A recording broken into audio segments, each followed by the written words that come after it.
কোন সন্তান যদি বাবা মার আগে মৃত্যুবরণ করে, বাবা তো সন্তানের লাশের পেছনে পেছনে যেতে পারে, বাবা সন্তানের কবরেও নামতে পারে। বলে কেন, বাবার কলিজায় কি মায়া দয়া নাই? আছে। বাবাও চিৎকার করে করে কান্না করবে, কিন্তু বাবাকে আল্লাহ ওই শক্তি সামর্থ্য মনোবল দিয়েছেন, বাবা সন্তানকে দাফন করে শোয়া কান্না করতে করতে উপরে উঠতে পারবেন, ওই শক্তি আল্লাহ বাবা দিয়েছেন।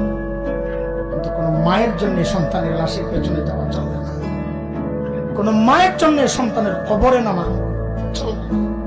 কেন, দুনিয়ায় এমন কোন মা নাই যে সন্তানকে দাফন করার জন্য কবরে নেমে সন্তানকে শোয়া দিয়া ওই মা আবার সুস্থ অবস্থায় উপরে উঠবেন, এমন কোন মা নাই। সন্তানদের শোয়া নিজ লাশ হইয়া শুয়া পড়বে। এ ভাই, একটু জানতে চাই, এই যে মার কলিজা এত দরদ, এত মমতা, এত মায়ার ভালোবাসা, কারণটা